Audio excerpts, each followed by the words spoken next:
Good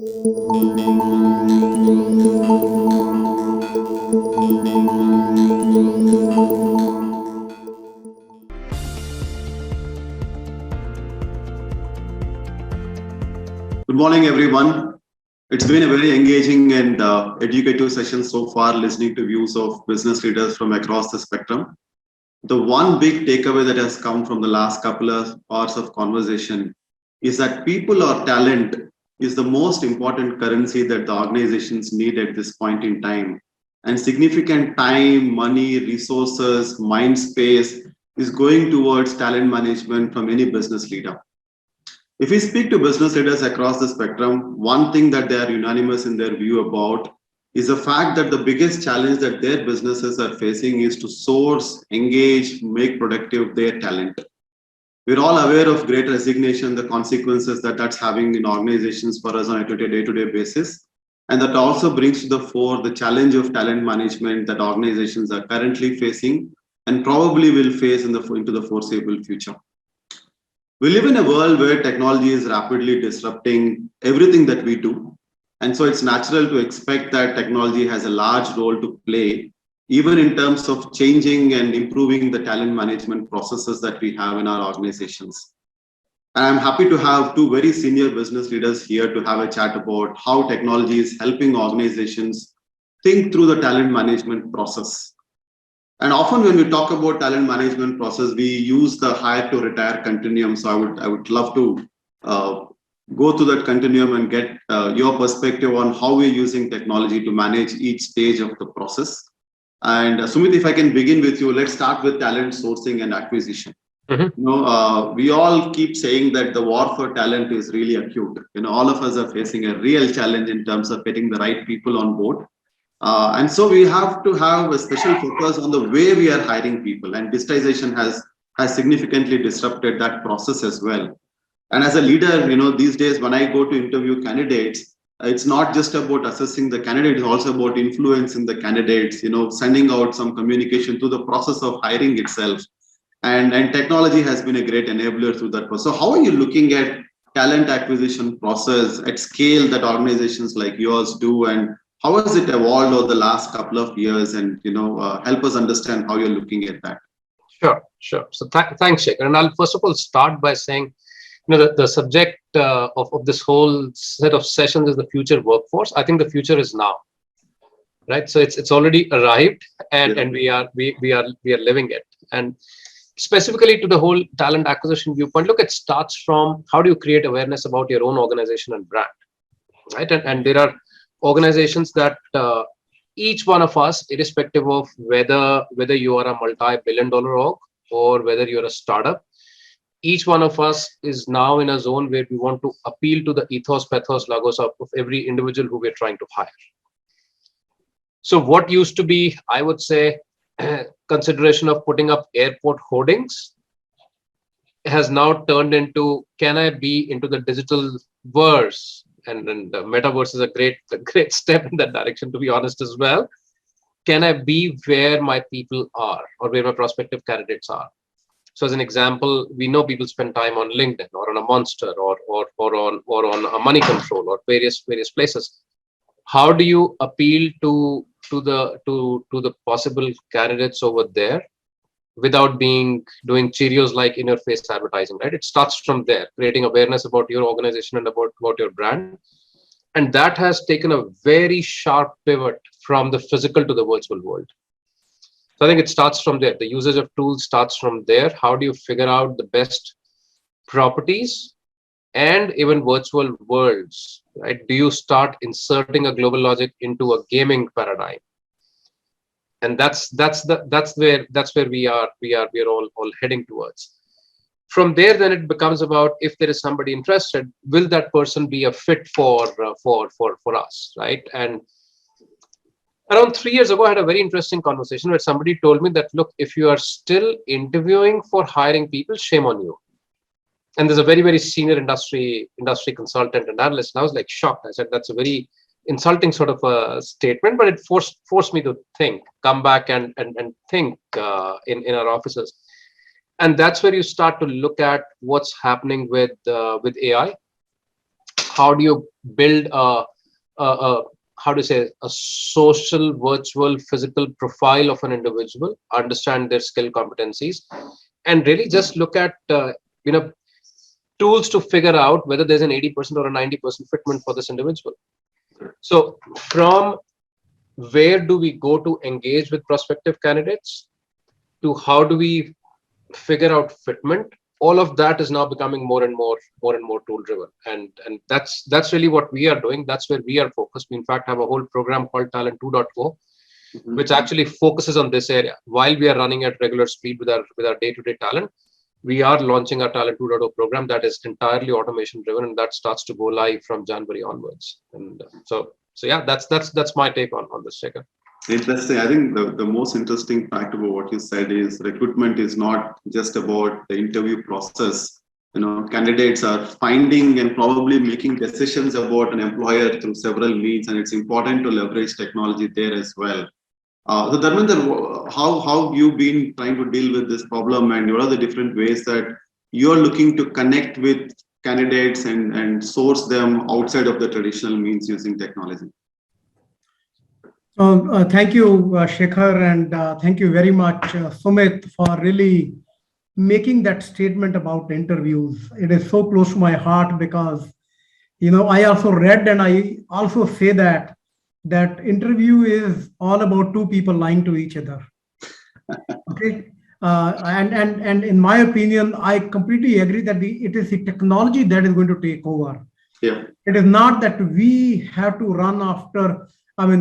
People are not going to run after the job. Jobs are going to run after the talent.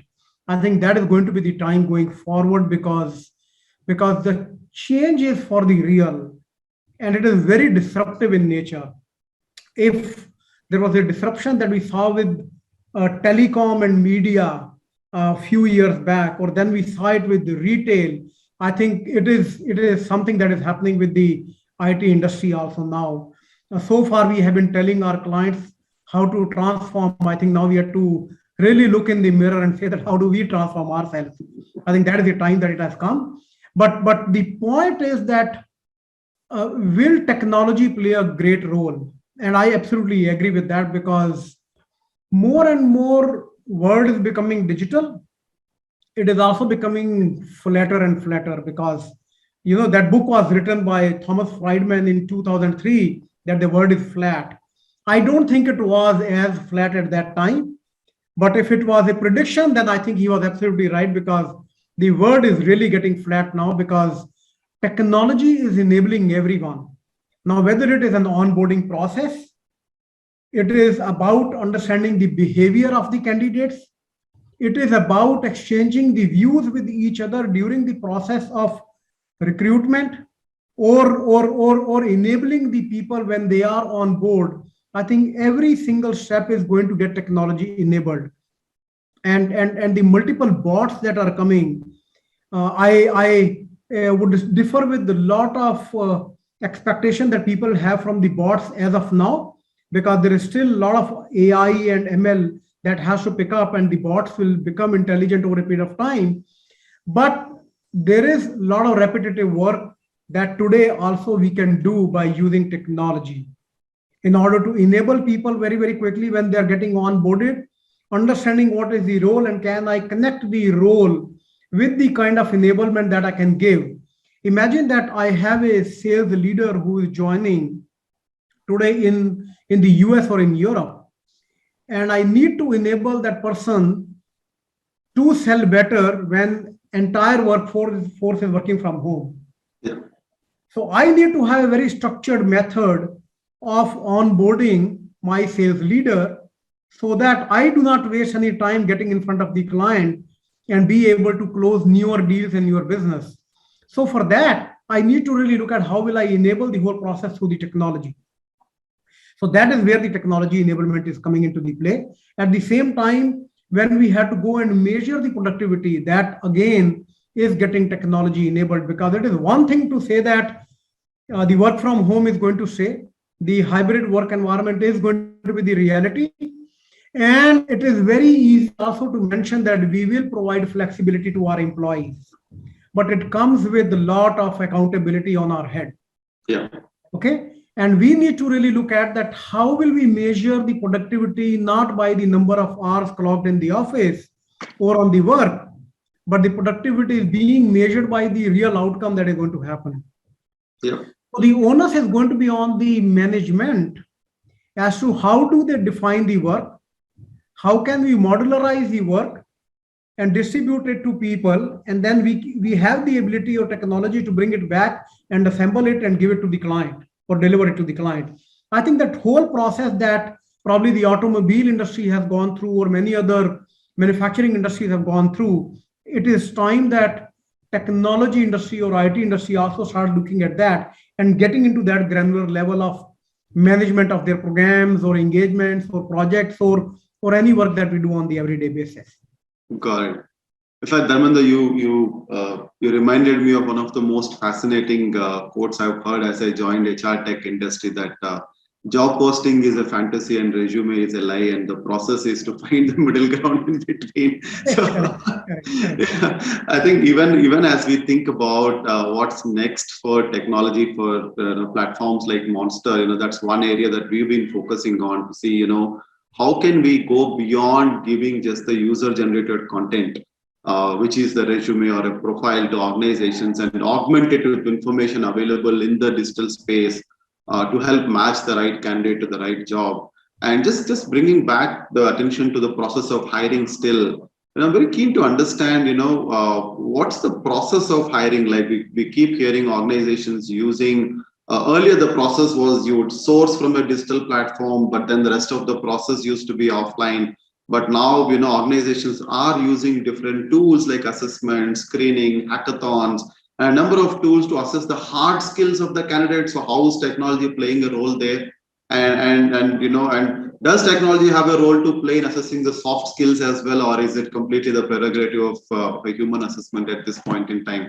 Dharmendra, maybe you can go first on this one. Yeah, absolutely. I think, earlier it was that we will go to one particular digital platform, source the resume, and then the rest of the process was internally being run in the similar way that we will actually source the resume even through a newspaper ad. Okay, so the only difference was what was getting into the newspaper, we just went and put it on the digital platform and we could have the database of the candidates. But now there are ways to really determine how do I very quickly shortlist the candidates and identify what are the right candidates for the role that I'm looking for. And that may require also to create my internal skill database that is required.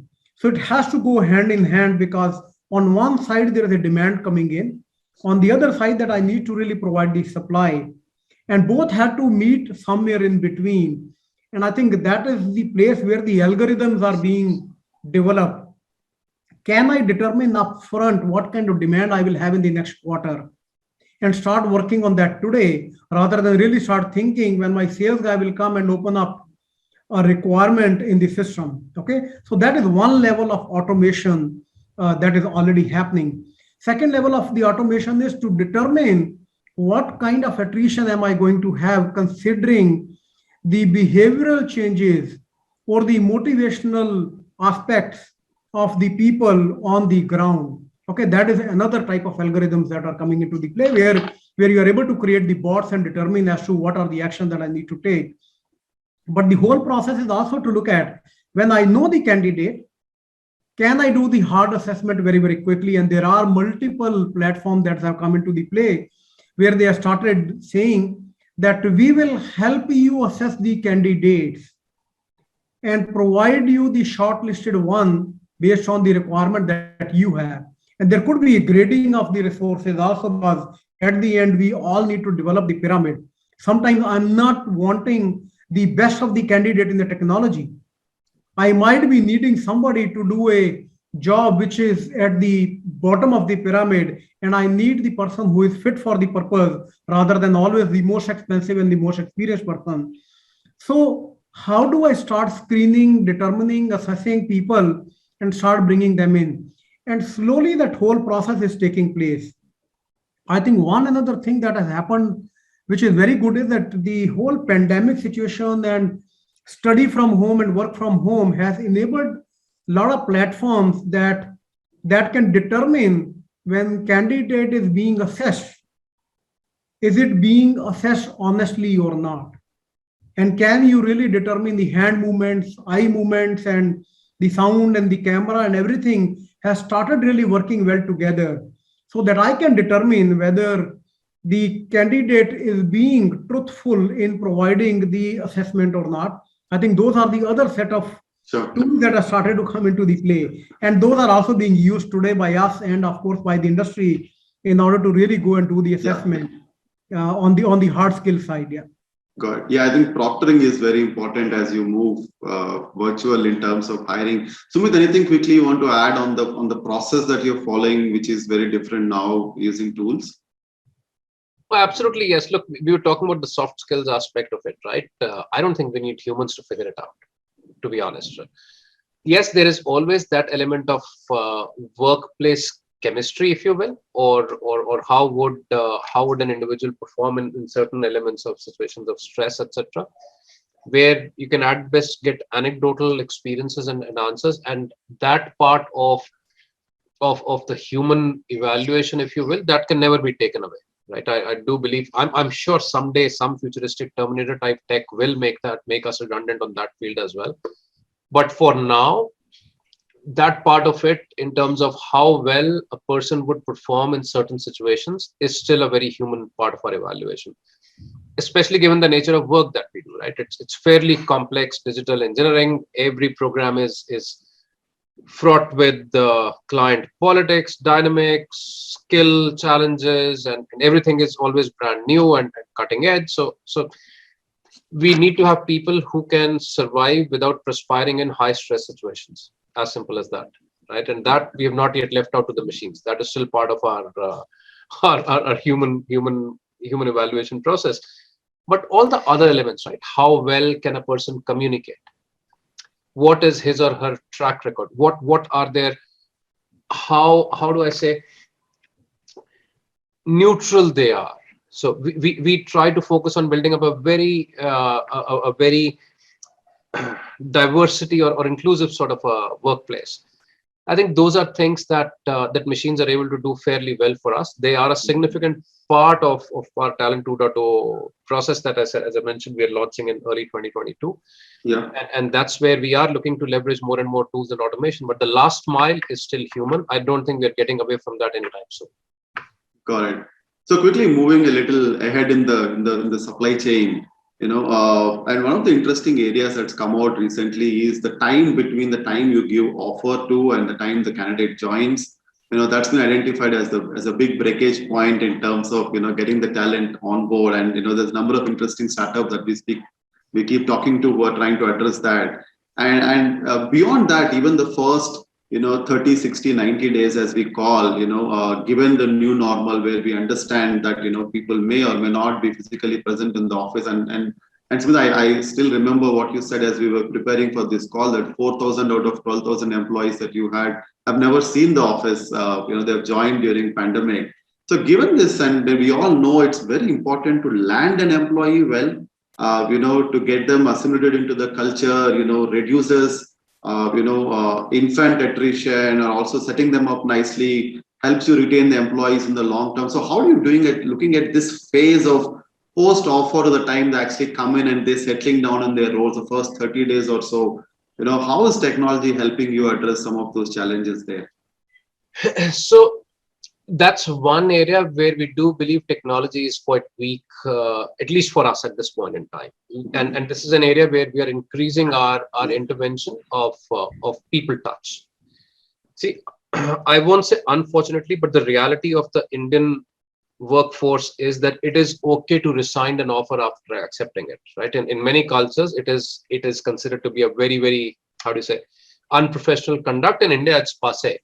Oh yeah, I had this offer, I said yes, but now I'm saying no. What's the big deal about it? I haven't yet joined you. And then that's cultural.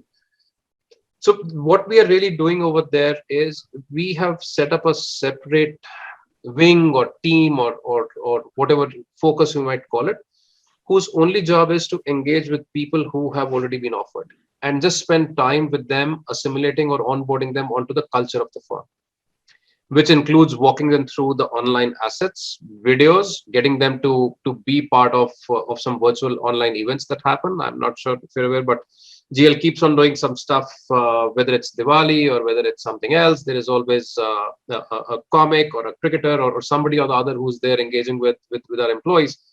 And we get these people to participate in those sort of events as well, for them to get a sense for the workplace of who we are and how we operate and what culture do we have. I think that appeals significantly to people.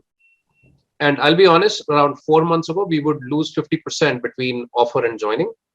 That's gone down to around 20%. So we have actually gained 30% efficiency, and that's a massively large number, but that's purely on engaging with people and investing in a workforce whose only job is to engage. That's all that they do. There's no other distraction for them. Mm-hmm. Once people come on board, there is this whole 30, 60, 90-day program. Yes, that's run by HR. That is, again, more human, tracking the buddy element. It is also getting tool enabled for the hygiene of the day-to-day, right? So you can talk to a chatbot and say, how do I? Right? And that how do I gets answered, because that's one of the biggest things. Oh, I don't have this going on. How do I figure this out? And this generation is if you call somebody, they would disconnect the call and rather start exchanging WhatsApp texts. They don't like to talk to people as much. So how do I sort of a buddy is more important than, hey, can I calling Shekhar, how do I do this? And that's what we are enabling for this generation. So really, this is how we are tackling it. Again, this is a lot more human driven, because this has to appeal to the emotional side of the professional, and less machine driven, as one would say. Understand. So we've already seen Microsoft put out a meta version of onboarding use case. I think Mesh, as they're calling it, and So how are you seeing? How can technology come in and help organizations absorb talent? In their early stage of the career. How are you dealing it at Birlasoft? So a few things, Shekhar, there that one that it is the people who are joining fresh from the colleges. Okay, then there is a lateral hire that is happening, and both need very different method of onboarding and enablement today.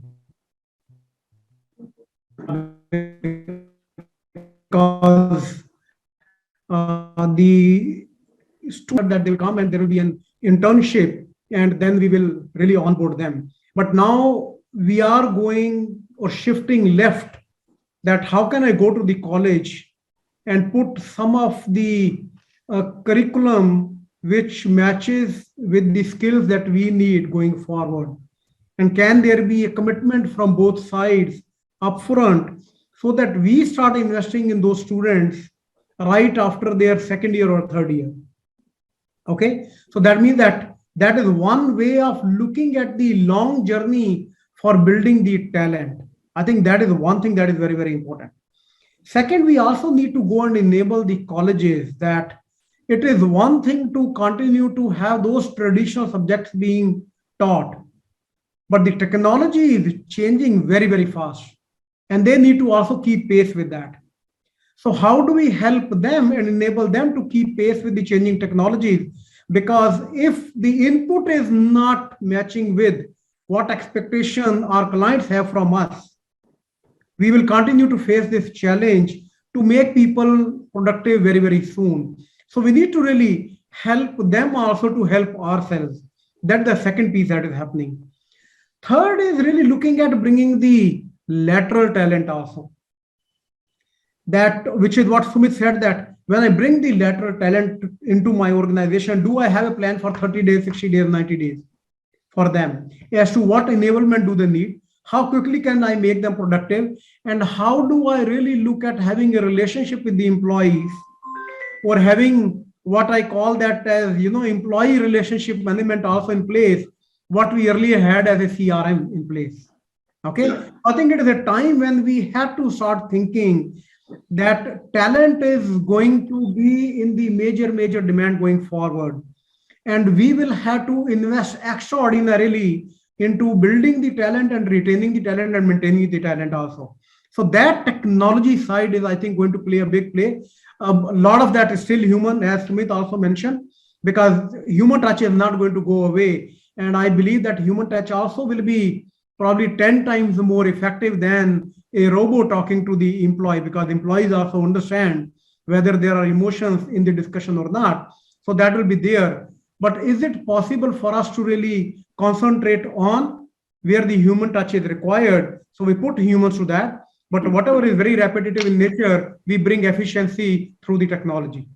Got it. And now let's move on to the million-dollar question, really, and I like what Sumit said earlier when we were conversing that, to get someone to understand the culture of the place, you need to get them to smell the place, and now we know the new normal, if not completely remote, at least is going to be a hybrid working place. And in that context, how do we really get across the cultural ethos of a place to employees when they're not physically present, working together in person? How are we solving some of that? And and really, if you are talking about a range of technology tools that we need to manage people, Sumit, how are you readying yourself, your managers, and your HR teams to be technologically conversant, to be able to leverage all these tools? Two questions rolled into one, but would love to quickly get your thoughts given the paucity of time. To be honest, struggling, Shekhar, right? This is an area where I think we as an industry and even as the human race could do well with AR and VR becoming a lot more available and cheaper than it is today. It is available. You see deep sea simulators, you see air flight simulators, amazing. All 5 sensory experiences are given to those training pilots.